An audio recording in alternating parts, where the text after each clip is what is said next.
Então, nesse instante, nós vamos nos ligando aos nossos mentores, a equipe de André Luiz, de Emmanuel, que já estão aqui nos nossos lares há horas, preparando esse ambiente para que nós possamos estudar mais um pouco aí da vida no plano espiritual.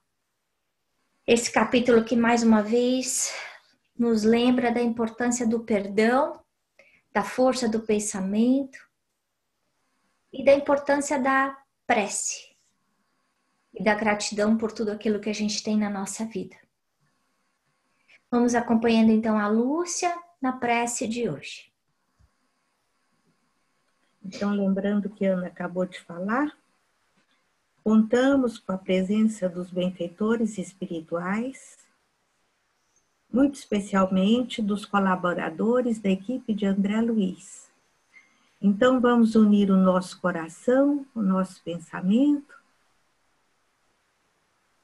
com a equipe espiritual, priorizando a nossa alegria e a nossa gratidão por esta oportunidade de estudo, de trabalho, de crescimento espiritual. E para que o nosso aproveitamento possa ser o melhor possível, vamos criando em nós, nesse instante, aquela receptividade básica para o passe espiritual direto que eles irão nos trazer, cuidando da nossa saúde física, espiritual e emocional. Energias positivas e luminosas nos envolvendo da cabeça aos pés, e por todas essas bênçãos que estamos recebendo e que ainda vamos receber, nós dizemos graças a Deus. Louvado seja Deus. Assim seja. Graças a Deus. Bom, hoje o capítulo é o capítulo 7 e processo redentor. Toda vez que a gente pensa em processo, a gente pensa em fases, né? E redentor como reajuste. Então, aí ele está falando nesse capítulo das fases de reajuste com a lei. Qual lei? A lei divina, a lei maior, né? Bom, então eles saem do hospital, lembra que eles estavam cuidando da Julieta e da mãe dela, e aí vão para casa dessa família. E algumas coisas que chamam a atenção da gente. Ele chega nessa casa, é uma casa simples, é uma casa pobre, mas é uma casa que está iluminada. E por que ela está iluminada? Por causa da qualidade de pensamento do lar. Porque a mãe era uma pessoa que fazia preces, que pedia ajuda.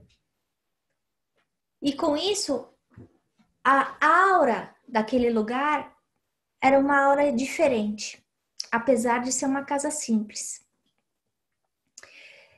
E a gente vê Calderaro fazendo algumas considerações. A gente sabe que o menino doente que está lá, que a gente vai comentar as causas e a condição que ele se encontra. Mas ele faz uma colocação interessante da visão da ciência, da matéria, em relação àquela família, em relação à mãe, em relação ao filho doente. E a visão espiritual daquilo também.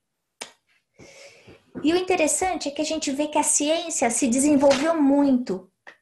Então, nós sabemos que é muito mais fácil a gente crescer do lado acadêmico, da inteligência, do que do lado da moral, do lado religioso. Tanto é que hoje a gente vê que muitas das religiões acabam se desvinculando da verdade maior, que é o amor ao próximo como a si mesmo e a Deus acima de todas as coisas. No caso da ciência, ela trata sempre o efeito, mas não a causa. E aí vem o lado espiritual, que é o que o André Luiz e o Calderaro estão estudando nesse caso, que é não só olhar para os efeitos, mas entender a causa desse problema tão cabeludo que essa família passa. Bom, outra coisa que é interessante é que ele fala dessa doença mental. E aí a gente tem uma criança que tem uma limitação mental e física enorme, que ele chega a comparar os movimentos como de um animal, de tão limitados que são. Não consegue falar, não consegue sentar, não consegue andar. Mas a doença que ele está falando não é a da criança. A doença que ele está falando é da mãe. Olha só que coisa interessante. Ele foca no desequilíbrio da mente. Por que a mãe estava entrando em desespero? Porque ela estava perdendo a esperança. Ela estava em vias de entrar nessa loucura. A loucura sobre o novo prisma. Por quê? Porque todo momento que a gente perde a nossa razão, seja por tristeza, seja por depressão, seja por raiva, é um tipo de loucura. E que se a gente não tomar conta, essa loucura pode levar a coisas muito mais dramáticas, muito mais difíceis de serem consertadas. Então, os dois aspectos que estão sendo analisados aqui é o da doença física, o que está no corpo do filho, e a doença mental da mãe. Agora, a prece foi feita pela mãe, pedindo ajuda para o filho. A ajuda está sendo dada à mãe. Por quê? Porque ao mesmo tempo que os passes calmantes são dados aos filhos, ao filho, a mãe é a fundação necessária para a reabilitação daquela família, daquela constelação familiar. No plano espiritual, a gente vê uma coisa interessante, um pouquinho diferente. Que essa ajuda, a ajuda que Calderaro está dando, não está acontecendo nessa noite. Ele fala, já estou vindo aqui há dias, há semanas, cuidando dessa mãe. Por quê? Porque ela tá desesperada, ela está sofrendo. Agora, da mesma forma que a gente viu nos outros capítulos, ela está levantando e buscando ajuda. Então não adianta eu ficar na posição de vítima, de infeliz e reclamar da vida e fechar as portas sem me levantar. É necessário eu abrir a porta e pedir ajuda e buscar ajuda. E é isso que essa mãe está fazendo. E ela está recebendo ajuda, não só para ela, mas para o filho também. O outro aspecto é essa força intercessora vem da prece. Mas a gente viu que ela pediu. Ela tem o merecimento. E é claro que a gente sempre recebe a ajuda de acordo com o nosso merecimento, mas ela pediu. Então não é o pedir de braços fechados e do tipo, me sirva, eu quero que a minha vida mude, eu quero que as coisas melhorem. Só que eu não estudo, eu não trabalho, eu não cuido da minha saúde, eu não vigio meu pensamento, eu continuo arraigada nos vícios que eu carrego, sejam eles de orgulho, de vaidade, de melindre, de egoísmo. Eu preciso fazer a minha parte para eu poder ser ajudada. O Jesus, o médico das almas, vai vir ajudar a gente. Ele pode chegar com ele pode levar a gente até o consultório médico. Ele pode dar o remédio na mão da gente. Mas se eu não tomar, eu não vou ser ajudada. E esse tomar significa o quê? A vigilância do pensamento, a reforma íntima, que é o que ele está falando aqui, né? Bom, lei divina. Duas coisas importantes a gente pensar. Uma, família consanguínea. E a gente já vê Emmanuel falando disso, né? Que a família é aquele cadinho de experiências difíceis, de reajustes, que existe um planejamento divino antes da encarnação. Então, quer dizer, eu não posso falar, eu não pedi para nascer. Eu pedi, e eu devo ter pedido muitas vezes. Não só eu pedi, mas eu pedi para nascer filha dessa mãe, desse pai, ser irmão. Eu pedi. E se eu não pedir, ainda é pior, porque aí é a reencarnação compulsória. Então, significa que eu estava tão atrasado que eu não tinha nem condição de pedir. De tanto que eu não sabia, a minha ignorância estava tão grande que nem eu conseguia enxergar o que me ajudava. E aí vem uma ajuda intercessória dos espíritos superiores para fazer uma encarnação compulsória, que a gente conhece como expiação, né? Então tem dois tipos de reencarnação: de provas, em que eu voluntariamente peço por experiências. Então eu pedi para ser filha dessa mãe, desse pai, conviver com esse irmão, casar com esse marido, eu pedi. E tem as reencarnações compulsórias, que são forçadas. Por quê? Porque eu não tenho condição de tomar decisões inteligentes a meu respeito para o meu progresso espiritual. Então, é importante a gente lembrar: o acaso não existe. Se há dentro da minha família um ajuste, um conflito, atrito, desentendimento, desamor, isso é uma oportunidade de acerto, é uma bênção. Eu preciso ter gratidão pela vida, coisas que muitas vezes a gente se esquece. A gente reclama dos problemas, se esquecendo que a nossa conta bancária está no vermelho. E que isso é um acréscimo do amor de Deus, dando uma chance para a gente de aproveitar essa encarnação. Aproveitar essa encarnação como? Estudando, aprendendo valores novos, desenvolvendo o nosso lóbulo frontal e aproveitando as experiências atuais do nosso córtex, em vez de viver reagindo como a gente reagiu há séculos no passado. E aí a gente vê também a família humanidade. Deus como pai. E eu botei pai com letra maiúscula. Por quê? Porque a gente não conhece, pela nossa imperfeição, o que seja de verdade um pai bom. Porque como a gente vai ser um pai bom, uma mãe boa, se eu não sou bom? Bom é só Deus, como Jesus falou.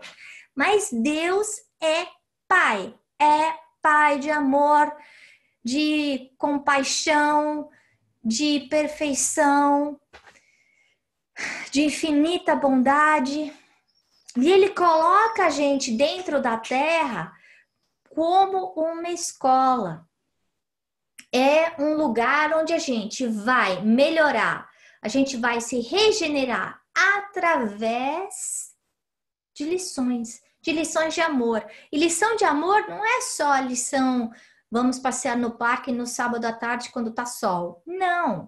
A lição de amor é eu encontrar com aqueles cobradores de passado, com aquelas pessoas que eu magoei, com aquelas pessoas com quem eu me desentendi no passado. E aprender a amar a minha família, a humanidade. A gente lembrar que por causa do nosso erro de ontem, a gente sofre hoje. Agora, se a gente olhar no Evangelho, no capítulo do Bem-aventurados os aflitos, a gente vê dois lados. O sofrimento voluntário e o sofrimento que já vem no planejamento.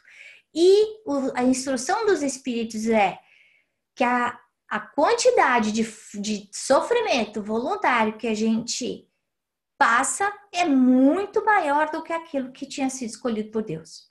Olha só. Então, porque eu faço más escolhas? Más escolhas em relação à minha saúde mental, más escolhas em relação às minhas emoções, más escolhas em relação à minha saúde física, eu causo meu sofrimento. Então, peraí. Então quer dizer que eu sou infeliz porque eu quero? É. Eu tô sendo infeliz porque eu tô escolhendo ser infeliz. Porque eu não estou procurando oportunidades de fazer a minha vida melhor. E é a história do que a gente estava falando. Como Jesus, ele pode dar o remédio, ele pode levar no médico. Mas se eu não tomar o remédio, não vai adiantar nada, né?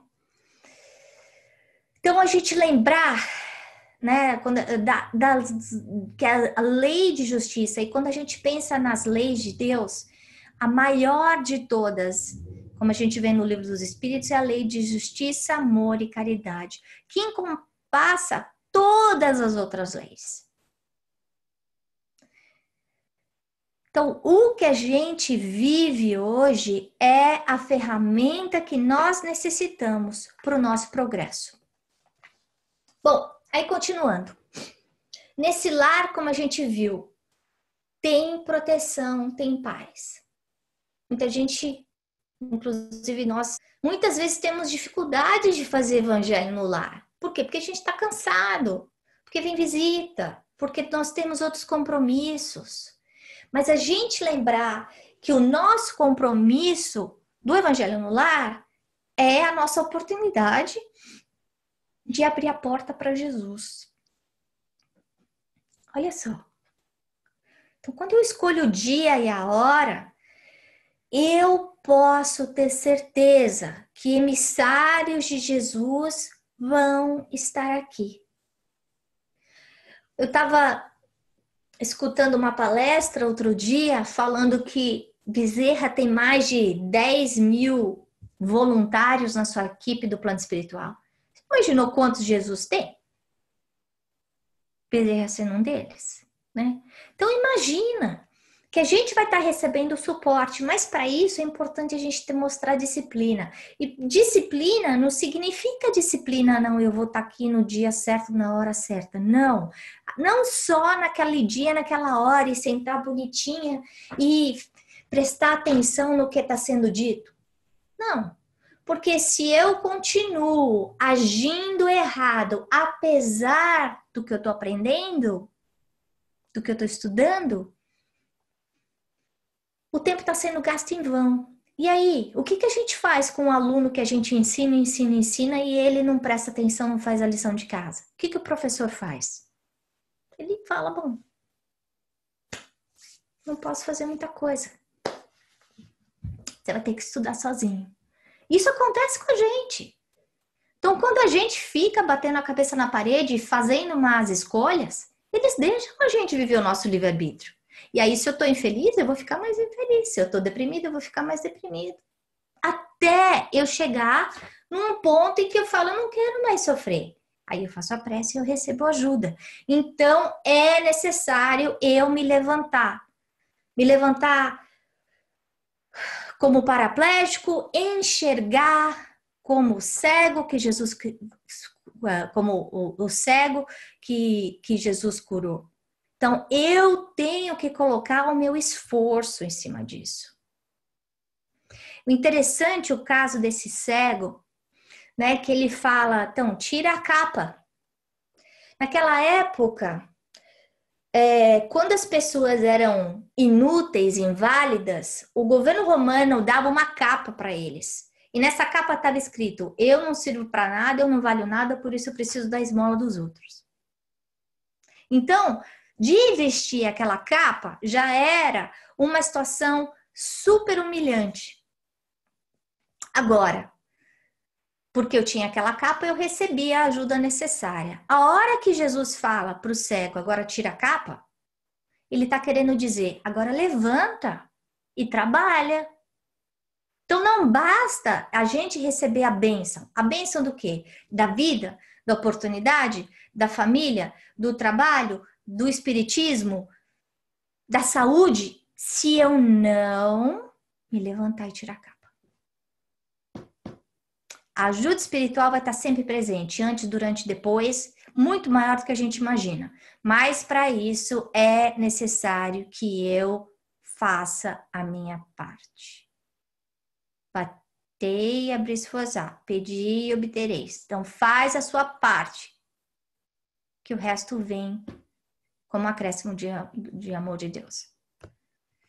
Bom, aí a gente vê a explicação do passado. E essa criança, como a gente vê, cometeu erros muito sérios há 2 séculos. Gente, 2 séculos atrás, então esse livro tem, sei lá, 60 anos. Então, 2 séculos atrás, a gente está falando, quase 2 séculos, no século XVIII. E aí eu fui fazer uma pesquisa para ver o que aconteceu, porque ele fala de guerra civil nesse caso. E tiveram 3 grandes, que está na Wikipedia que eu olhei. Uma foi a Revolução Americana, da independência. Foi um festival de sangue, de sofrimento. O outro foi a Revolução Francesa. E o terceiro foi a Inconfidência Mineira.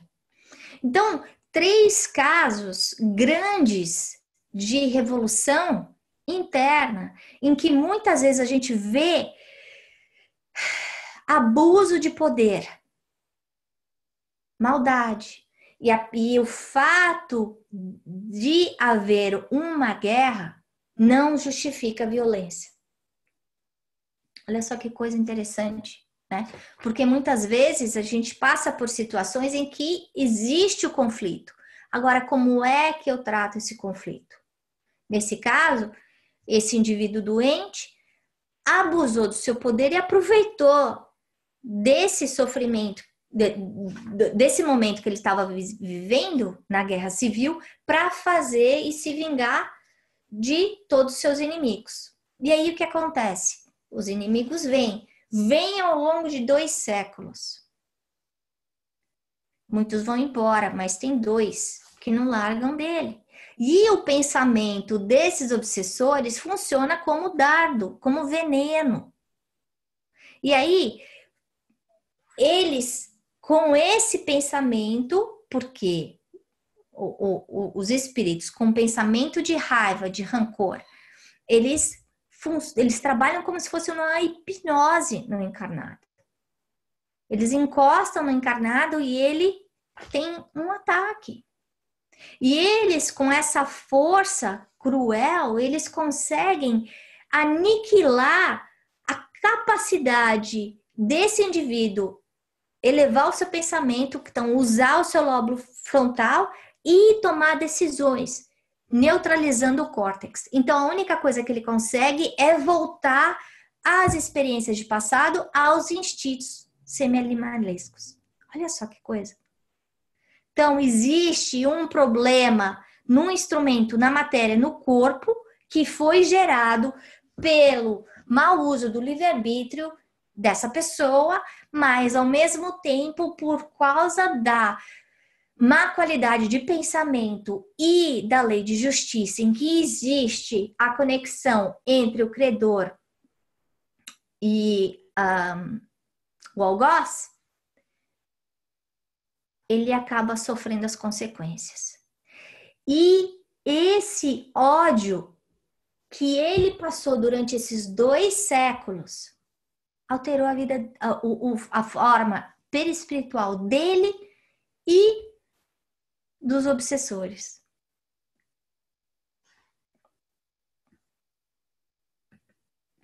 Opa! Vocês estão me ouvindo? Sim. Ah, então tá bom. Bom, continuando. No caso do amparo superior, a gente vê que o uso do sono físico é fundamental. Para quê? Para receber ajuda. Então, a gente tem o potencial de usar durante a nossa noite física,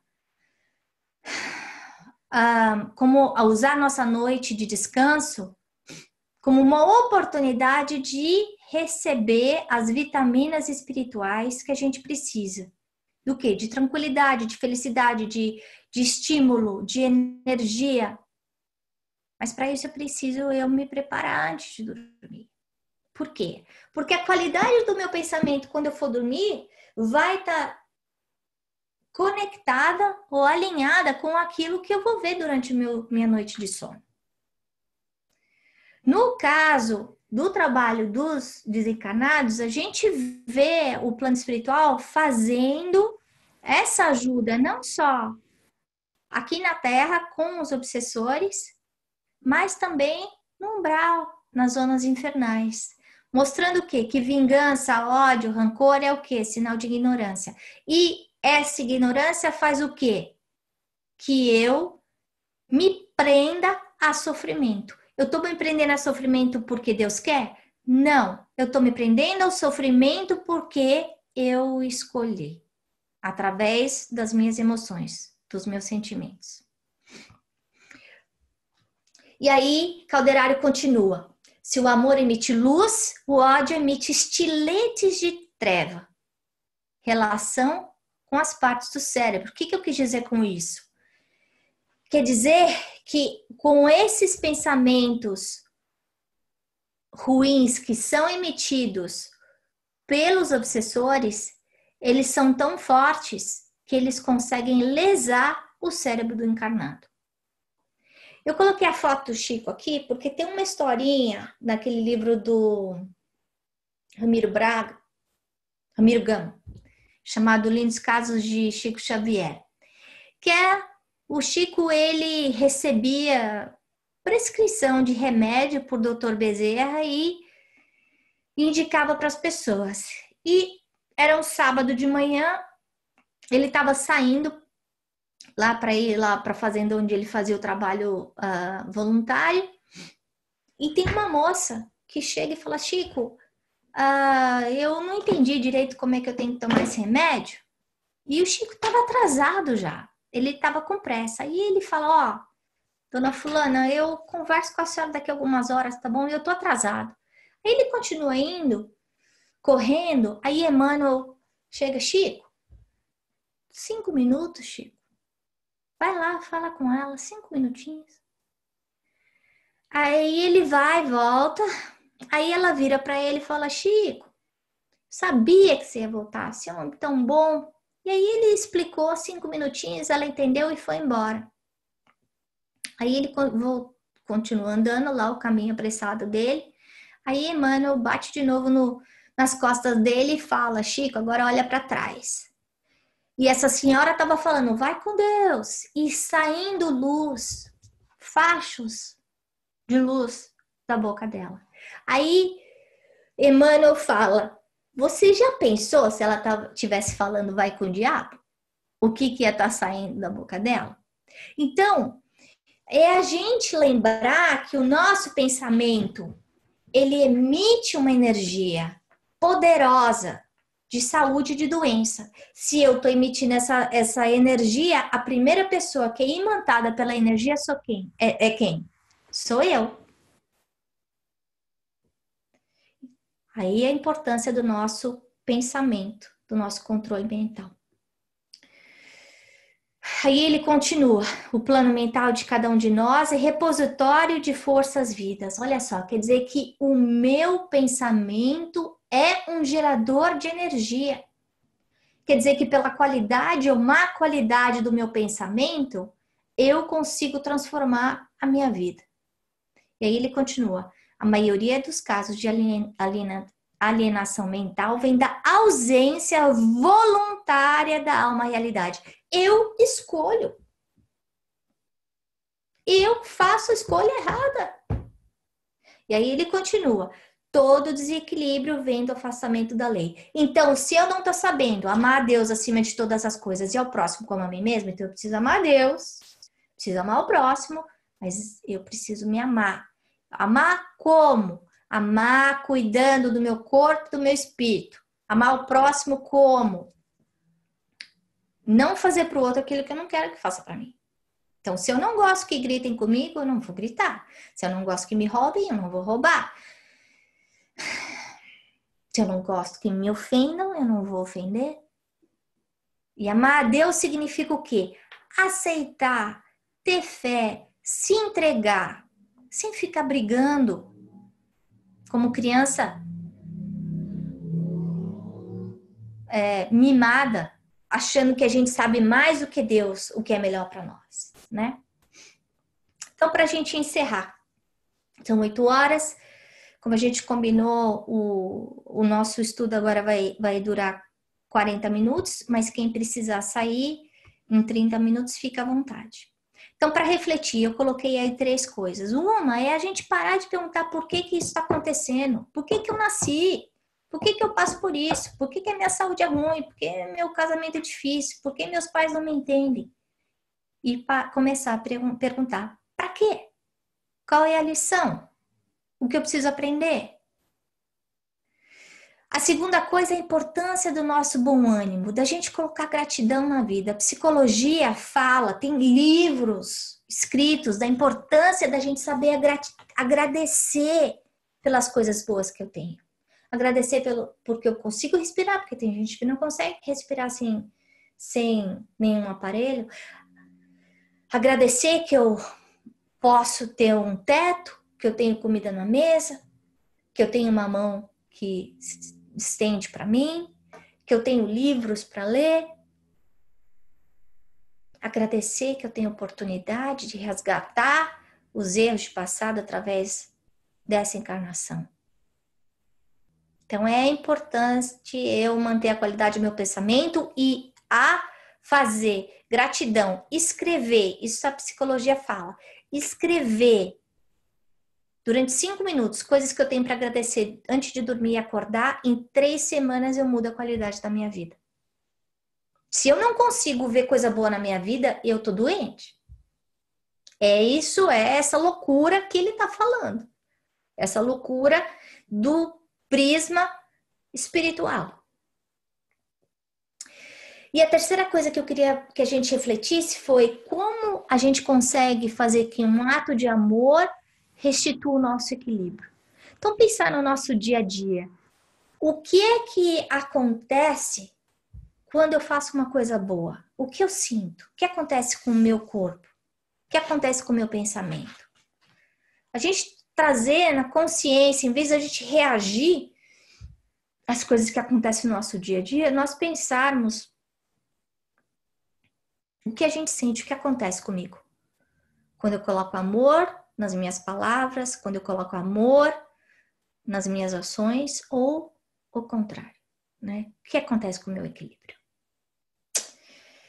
E era isso que a gente tinha para conversar hoje. Agora eu vou abrir para perguntas. Vou tirar todo mundo do mute. Alguém quer fazer uma perguntinha? Algum comentário? Oi, Ana, eu tenho um comentário para fazer.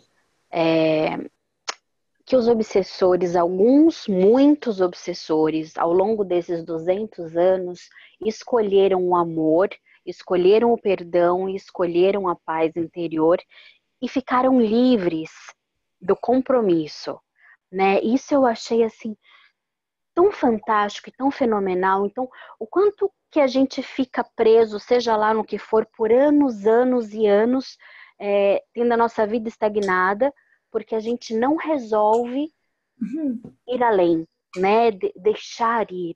Então, e eles fizeram isso por conta própria. Com certeza tiveram ajuda espiritual, porque estavam preparados para isso.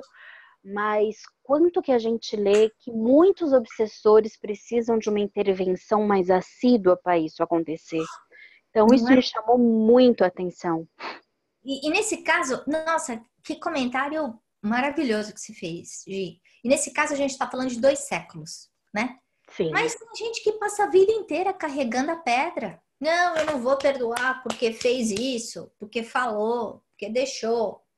Quem é que está se aprisionando? É o que você falou. Nós mesmos. Somos nós mesmos, né? Enquanto eu não colocar amor na minha vida, nos meus atos, nos meus sentimentos, nos meus relacionamentos, eu estou algemada aos meus algozes. Muito bom comentário, obrigada. Imagina. Só, Ana, adicionando, né, o que ela falou que teve que a gente pode passar de uma vida inteira, mas eu acho que o exercício do perdão, se a gente exercitar ele nas pequenas coisas do dia a dia, é como criar um hábito e nunca carregar nenhuma mágoa, né, pro dia, mesmo nas coisas pequenas que acontecem em casa, no trabalho. Você vai ter a tendência para talvez para sentir aquele sentimento negativo, mas você para ali mesmo e fala, não, eu não sei o que está acontecendo com o outro, eu não vou julgar o gesto, por que aquela pessoa falou isso, por que aquela pessoa fez isso. E ali é como você já corta você já isola e você já vai para frente, né? E deixa de carregar mágoa, deixa de... Acho que, assim, é um exercício, né? O exercício do perdão. Até nas pequenas coisas aí a gente vai indo. E isso que você falou é fundamental, né? Porque da mesma forma que a gente não corre uma maratona em um mês, do zero em um mês, não adianta eu querer achar que eu vou correr uma maratona se eu nunca corri. Quer dizer, que eu vou correr daqui a um mês. Eu preciso do quê?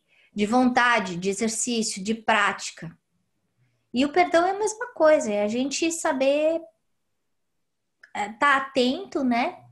Para traçar o caminho que a gente quer, que é o caminho de perdão, né? E é muito mais fácil, né? Porque do que carregar. Muito. Carregar é muito difícil. É. Agora, se É eu tô leve. carregando, é porque eu quero. É isso. Isso. É. Isso aí. Mais algum comentário?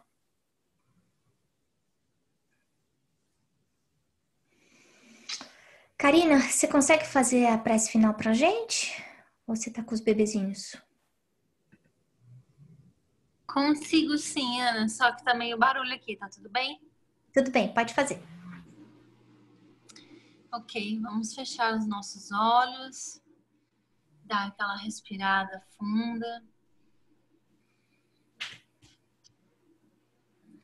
e sentir essa paz, essa luz, desse passe, dessa energia espiritual que a gente acabou de receber, dessa equipe que acompanha esse estudo toda quarta-feira. E assim nós vamos agradecendo a todas as visões e a todos os ensinamentos que foram nos passados através da nossa leitura e através do estudo que a Ana apresentou hoje. Obrigada, Jesus, nosso mestre, por nos apoiar, por estar junto com a gente, por permitir que esse grupo espiritual nos apoie todas as quartas-feiras. Obrigada, Deus, Pai, pela nossa vida, por essa oportunidade que nós temos de resgatar os nossos erros, pela oportunidade de estarmos aqui. E nos dê, Senhor, a competência e o equilíbrio de tomar as decisões necessárias para que a gente elimine os erros que nós mesmos escolhemos vir aqui apagar. Obrigada pela nossa família, obrigada pelos nossos amigos, obrigada por todas as oportunidades que vêm a cada dia que se inicia. E assim nós vamos voltar à nossa residência, à nossa família, e levar um pouquinho desse amor, dessa energia, dessa paz que nós recebemos hoje. Assim seja, graças a Deus. Sim, vamos pedindo também por todos aqueles que não puderam vir hoje, por todos aqueles que nos pediram prece, em especial uma pediu para que a gente fizesse prece pelas pessoas que passam pelo drama do câncer. Que Jesus possa abençoar cada um dos seus corações, dando esperança, paz, resignação. E assim nós vamos agradecendo Jesus, dizendo graças a Deus e que possamos estar aqui na próxima semana. Que assim seja.